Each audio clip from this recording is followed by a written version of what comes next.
V današnji prvi pomoči boste dobili nekaj napotkov, kako nuditi prvo pomoč sebi ali svojim prijateljem v primeru, da ste se igrali s pirotehniko.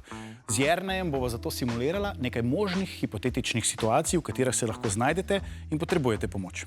Au! A res? To je vse, kar zmore tvoj igralski talent, okej? Umiram! Usoda! Okej, Meryl Streep. Malo manj dramatično, prosim. Ja, res me boli. Prva hipotetična situacija je, ko vaš friend svali met eksplozivnega telesa in se, ko poči, znajde v bližini vaše roke. Ja, to res peče. Ja, prosti. Mislil sem, da znam ciljati. To meni zgleda kot opeklina. Ja, in kaj zdaj? Opečeno mesto moraš dati za 15 minut pod tekočo vodo, ki ima približno 15 stopinj. Se pravi, ne sme biti premrzla, ker je ne boš mogel toliko dolgo držati pod vodo. Okej, kaj še? Ko mine 15 minut, si namaži opeklino z aloe vero ali drugo kremo za opekline. A ima slučajno mehurje ali pa je roka počrnela? Ja, mehurje imam. V tem primeru je pa treba takoj poklicati 112, ker tovrstne opekline zahtevajo nujno zdravniško pomoč. Predtem, če imate možnost, zaščitite mesto opekline. Čista plastična vrečka je v tem primeru najbolj učinkovita. Najbolj pogosto pride do poškodbe takrat, ko prižgemo pirotehniko, jo odvržemo in se nič ne zgodi. In pol se nam iz nekega razloga zdi dobra ideja, da jo poberemo. In seveda, ravno takrat pride do eksplozije. Če nam eksplozivno telo poči v rokah in pride do poškodbe, nimamo kje oklevati. Takoj treba poiskati pomoč. Au, to pa boli. Kaj če ti je raketa poškodovala roko toliko močno, da ti je utrgal prst? Jernej zgolj simulira to poškodbo.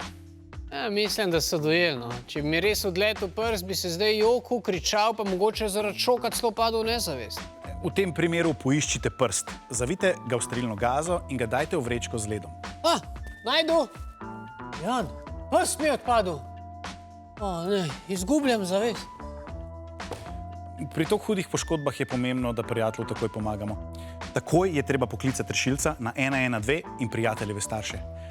Pomembno pa je tudi, da ustavimo krvavitev. Idealno s pritiskom na rano sterilno gazo. Če pa nimate nič drugega, pa lahko tudi z najbolj čistim kosom oblačila. Pomembno je tudi, da poškodovani del telesa miruje in če je možno, da je dvignen nad nivojem srca. Kaj če ti je ena iskra od rakete ali pa prskalice priletela v oči in te zdaj oči ful bolijo pa pečejo? Ne si mencati oči. Glih to hočem. Ne smeš. Neverjetno potrebo imam potem, da si mencam oči. Čeprav je drgnjenje očesa avtomatski odgovor na bolečino, tega res ne smemo početi, ker si lahko oko še dodatno poškodujemo. Se jih lahko vsaj umijem. Ne. Ne si jih umivati in ne pritiskati na njih.